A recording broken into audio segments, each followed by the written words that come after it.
Bonsoir à toutes et à tous, ravi de vous recevoir dans cette nouvelle édition du journal. Voici le sommaire. La ville de Sokode a accueilli la semaine dernière le lancement de la nouvelle phase du projet Forest for Future. C'est un projet qui vise à renforcer la restauration des paysages forestiers dégradés et améliorer les conditions de vie des populations locales. Le Sénégal vient de lancer un ambitieux projet qui vise à améliorer la qualité de l'air en milieu scolaire. Environ 80 capteurs de pollution y seront installés afin de former les élèves à mieux comprendre les enjeux de la pollution de l'air et de ses conséquences sur la santé. Et puis l'organisation internationale IQR a rédigé un nouveau rapport sur les normes mondiales de qualité de l'air pour l'année 2024. Selon elle, sur 138 pays, il n'y a que 7 qui respectent ces normes. Ce sont les points clés de cette édition. Bienvenue à tous.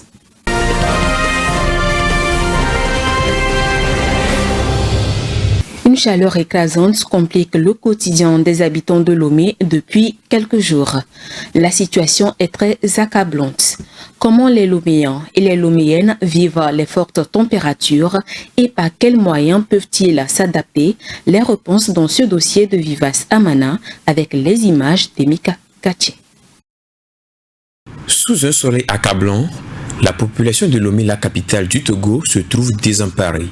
Ces derniers temps, il y a un grand changement climatique, ce qui provoque beaucoup de chaleur. Et cette situation nous fait vivre, on peut dire, l'enfer. Bon, il fait trop chaud chez nous ici, particulièrement nous les femmes qui vendons des produits qui ne s'adaptent pas trop à la chaleur, ça nous dérange un peu. Ça fait que nos produits se gâtent. Ça augmente aussi les frais d'électricité, tout comme au marché, tout comme à la maison. Bon, je dirais que actuellement, la température est tellement excessive que on n'arrive pas. Quand il est midi, tu pars rester dans ta chambre et se reposer. Tu es obligé d'allumer le truc là, le ventilateur. Et ça aussi, ça ne règle pas le problème. Et du coup, c'est déplorable au fait quoi.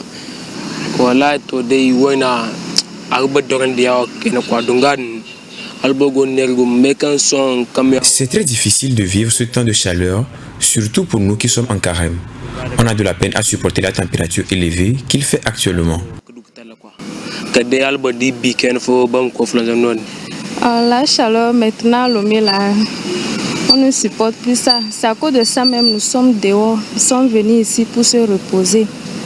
Surtout dans la nuit, s'il y a coupure là, c'est autre chose. On n'arrive même plus à dormir dans la chambre. Cette chaleur, difficile à supporter, n'est pourtant pas surprenante selon les experts du climat. Au niveau de la ville de Lomé, et surtout dans la zone sud-Togo, sur la côte, donc, les mois de février, de mars sont des mois normalement censés être des mois chauds. Donc c'est des mois au cours desquels l'atmosphère se prépare vraiment pour accueillir ce que nous appelons les systèmes convectifs. Donc dans la basse couche, il doit y avoir ce que nous appelons l'augmentation de la température. Et cette augmentation de la température, c'est ce que les populations, surtout dans la nuit, ressentent par rapport à la chaleur. Donc c'est ce qui explique un peu, des fois, la sensation de cette chaleur-là, qui est due vraiment surtout à l'augmentation des températures minimales. Il faut vraiment, au niveau de notre pays et surtout à Lomé, donc il faut ici essayer d'évoquer la proximité avec la mer aussi.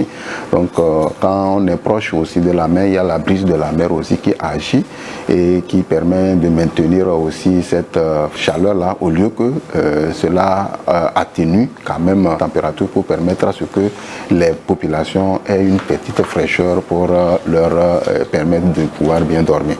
Face aux fortes températures, les Loméens essaient de s'adapter et recommandent des actions concrètes pour s'en sortir. Face à cette situation, je propose qu'on plante des arbres, qu'on pratique le sévisme, que bon nombre de véhicules et autres s'ils peuvent tourner vers la consommation électrique pour éviter la pollution de l'environnement, ça peut bien nous favoriser par rapport à cette situation. Ok, selon moi je pense qu'on devrait éviter la déforestation tout d'abord et encourager également d'aménager les espaces verts pour éviter la chaleur faite. On attend au moins la première pluie pour voir s'il peut y avoir un changement. Les experts de la météorologie, conscients de la gravité du degré élevé de la température, convient la population à adopter certaines astuces. Pour les populations, surtout les personnes âgées et puis les enfants, il va falloir vraiment les protéger, surtout les donner toujours à boire, c'est-à-dire les hydrater. Donc c'est la déshydratation qui entraîne des conséquences tellement néfastes. Donc quand il fait chaud, les gens transpirent beaucoup, ils se déshydratent. Donc c'est ça qui entraîne des conséquences néfastes. Donc il va falloir que qu'on donne une attention particulière surtout aux enfants et aux personnes âgées en les hydratant à tout moment.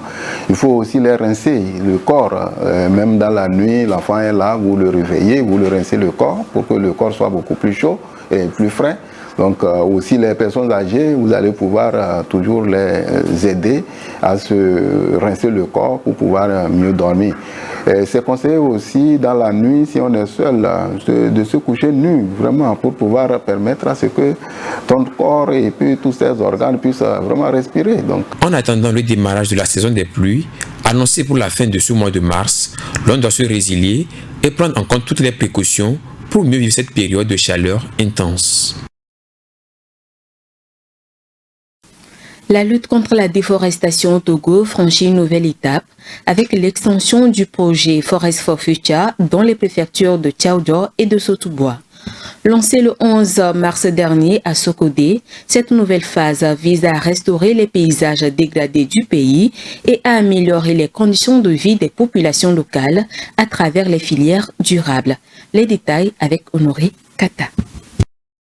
Le projet Forest for Future poursuit son expansion en intégrant désormais les préfectures de Tchaoudjo et Sotouboua après ses premiers succès à Tchamba. Porté par la coopération allemande et le Luxembourg, il mise sur une approche inclusive pour restaurer les paysages forestiers tout en soutenant les populations locales à travers des filières durables comme le miel, le karité et le bois énergie. Cette initiative vise également à renforcer les capacités des acteurs locaux et à promouvoir une gestion participative des ressources naturelles impliquant autorités administratives, communautés et partenaires techniques. Toutefois, la déforestation reste un problème majeur comme l'a souligné le préfet de Tchaoudjo. L'exploitation du charbon et du bois de chauffe met en péril les efforts de reboisement entrepris dans le cadre de la politique gouvernementale.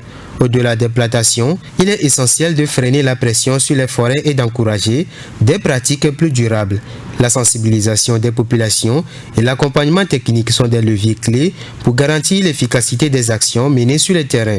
Avec cette nouvelle phase, Forest for Future renforce la lutte contre la dégradation des forêts dans la région centrale.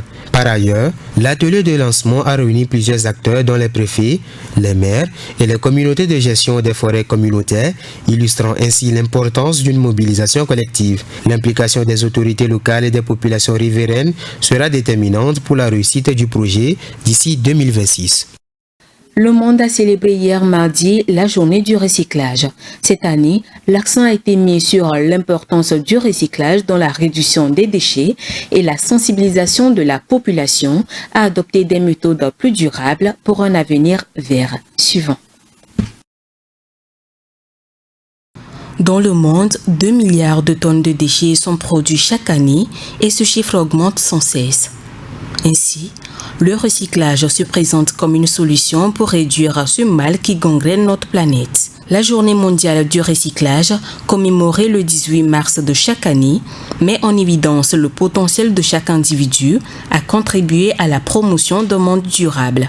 Il joue un rôle indispensable dans la promotion de pratiques durables en atténuant l'impact des déchets sur les ressources naturelles. Il contribue à réduire la quantité de déchets qui se trouvent dans les décharges et réduit la nécessité d'extraire de nouvelles ressources de l'environnement. En réduisant la quantité de déchets envoyés dans les décharges, Le recyclage contribue à réduire les risques environnementaux et sanitaires associés à leur exploitation. Si on arrive à trouver un mécanisme pour amener les producteurs du plastique, n'est-ce pas, à payer un certain nombre de redevances au niveau de l'État pour faire de la réparation au niveau des utilisateurs. Donc ça veut dire que quoi? Il y a des associations de protection de l'environnement qui vont aller sensibiliser les populations qui vont consommer les emballages qui sont produits sur la meilleure manière de l'utiliser. Donc ne pas utiliser ce plastique-là pour tel type d'aliments, mais il faut utiliser ça dans tel contexte. Et qui vont maintenant également sensibiliser cette population sur le tri sélectif des plastiques. Comment éviter de mélanger les plastiques avec les autres formes de déchets et maintenant encourager les initiatives de valorisation de ces plastiques-là. Ce qui fait que le producteur a trouvé la solution pour la consommation de la population est consciente de l'usage qu'il doit en faire et de sa fin de vie, et le transformateur vient récupérer pour remettre dans le circuit de valorisation, et l'économie circulaire est complète et on ne retrouve plus le plastique dans la nature.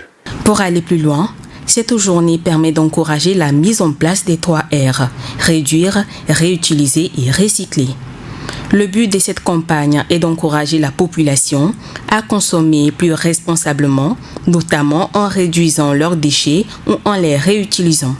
La Journée mondiale du recyclage est également l'occasion d'évoquer les nouvelles mesures de la loi anti-gaspillage pour une économie circulaire qui vise à lutter contre les différentes formes de gaspillage.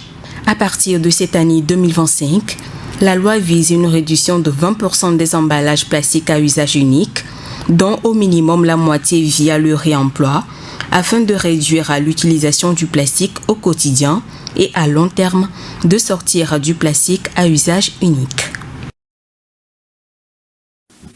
Le Sénégal met en place une initiative ambitieuse qui vise à lutter contre la pollution de l'air en milieu scolaire. Environ 80 capteurs de pollution seront installés dans diverses écoles du pays afin d'améliorer la collecte des données sur la qualité de l'air et prévenir les maladies respiratoires liées à la pollution. Plus de détails dans cet élément. La pollution de l'air est responsable de nombreux décès dans le monde, en particulier au Sénégal, avec environ 9 millions de victimes annuelles selon l'Organisation mondiale de la santé. Elle affecte les enfants, qui sont plus sensibles aux particules fines et contribue à l'augmentation des maladies respiratoires aiguës. C'est dans ce cadre que le pays a mis un projet innovant visant à installer des capteurs dans les établissements scolaires. L'annonce a été faite le 11 mars dernier à Dakar par Nils Kessié, le fondateur du cabinet Kaikei. Selon lui, les capteurs de pollution de petite taille seront placés dans des écoles à travers le pays. Le principal défi résidera dans la collecte fiable des données et la garantie d'une bonne connectivité Internet pour le bon fonctionnement des appareils. Ce projet est une collaboration entre le Centre de gestion de qualité d'air, le cabinet Kaikai et les inspections d'académie du Sénégal. Le projet a démarré en décembre 2024 avec une phase pilote qui a permis l'installation de 10 capteurs dans plusieurs régions du Sénégal, notamment à Dakar, Thiès, Diourbel et Saint-Louis. Ces capteurs mesureront divers polluants de l'air, permettant ainsi une surveillance précise de la qualité de l'air dans les zones scolaires. Prévu pour une durée de 18 mois, ce projet a pour objectif de doter les écoles sénégalaises de données fiables sur la qualité de l'air. Avec ce projet, le Sénégal cherche à impliquer les écoles non seulement dans la surveillance de la qualité de l'air, mais aussi dans la sensibilisation des jeunes générations. Les enseignants et les élèves seront formés pour mieux comprendre les enjeux de la pollution de l'air et les risques associés à une mauvaise qualité de l'air. Pour rappel, l'Afrique subsaharienne est une région particulièrement carencée en données pour la pollution de l'air. Cette initiative pourrait servir de modèle pour d'autres pays de la région en mettant l'accent sur les écoles et les jeunes tout en contribuant à l'amélioration des connaissances sur la qualité de l'air en Afrique. Parlons toujours de la pollution de l'air. En 2024, moins d'un cinquième des villes du monde ont répondu aux critères internationaux de la qualité de l'air fixés par l'Organisation mondiale de la santé. En effet, un nouveau rapport dévoile que seulement 7 pays ont respecté ces normes. Léonce Sagbou. Le rapport mondial sur la qualité de l'air d'IQAir publié la semaine dernière portait sur l'examination des données de 138 pays. Il en ressort que seuls l'Australie, la Nouvelle-Zélande, les Bahamas, la Barbade, la Grenade, l'Estonie et l'Islande ont respecté les normes établies. Selon le même rapport, le Tchad, le Congo, le Bangladesh, le Pakistan et l'Inde ont le plus alarmant niveau de pollution. Le PDG d'IQAir Global, Frank Hams, affirme que les niveaux réels de pollution seraient beaucoup plus élevés et que c'était le résultat de divers facteurs, particulièrement en Afrique. Nous avons encore beaucoup de pollution atmosphérique dans le monde, combinaison de facteurs, du sable soufflé à travers une partie de la région, en particulier l'Afrique subsaharienne, et d'un grand nombre de combustibles sales brûlés. Et je pense que c'est aussi le cas dans de nombreux pays d'Asie. IQAir a constaté que le continent africain ne dispose que d'une seule station de surveillance de la qualité de l'air pour 3,7 millions de personnes. C'est la preuve que la majorité de la population mondiale continue de respirer un air dangereux et qu'il faudra trouver des moyens efficaces de réduire le fléau. Les niveaux de pollution sont largement au-dessus des limites recommandées dans la plupart des régions. L'Alliance mondiale pour le climat et la santé estime que la combustion des combustibles fossiles contribue énormément à la pollution de l'air. C'est pourquoi nous pensons que lorsque nous nous attaquons au problème de la pollution de l'air, nous nous attaquons également aux solutions climatiques et nous nous attaquons aux problèmes ou aux facteurs qui sont à l'origine de cette crise. La semaine dernière, le département d'État américain a annoncé qu'il ne rendrait plus publiques les données sur la pollution de l'air de ses ambassades et consulats à travers le monde. Pour les experts, respirer de l'air pollué pendant une longue durée peut provoquer des maladies respiratoires, l'Alzheimer et le cancer. L'Organisation mondiale de la santé a estimé les décès liés à la pollution de l'air à environ 7 millions de personnes par an. Le Mozambique a récemment été victime d'un cyclone dénommé Jude. La catastrophe a particulièrement touché le nord du pays avec de lourds bilans humains et matériels. Le point avec Vivas Amana. Le cyclone Jude a dévasté le nord du Mozambique au cours de ces derniers jours. Les rafales de vent de 195 km/h ont balayé la région septentrionale de ce pays d'Afrique de l'Est, provoquant des dégâts matériels considérables. D'après l'Institut de gestion des catastrophes, le bilan humain s'élève à 9 morts et 20 blessés. Les réseaux électriques, les routes et les ponts sont gravement endommagés. La route nationale numéro 1 est coupée en deux, alors que 5 autres routes de la province de Nampula à l'est ont été détruites. La situation est chaotique, les communications terrestres sont inaccessibles et 60 écoles sont également détruites. Cette catastrophe laisse environ 17 500 enfants sans accès à l'éducation selon les responsables de l'UNICEF au Mozambique. L'ampleur du désastre fait craindre la possibilité d'une épidémie de choléra ou de paludisme dans le pays. Le cyclone Jude est le troisième phénomène de cette ampleur à frapper le Mozambique depuis octobre 2024. Rappelons que ces catastrophes climatiques ont affecté près de 5 millions de Mozambicains entre 2019 et 2023. Ceci démontre la vulnérabilité croissante du pays aux phénomènes météorologiques extrêmes. C'était le journal de la rédaction. Merci à vous qui nous suivez depuis Aguazo-Simé. Merci de votre fidélité. Prenez soin de vous et surtout de l'environnement. Green TV International, we revive the environment.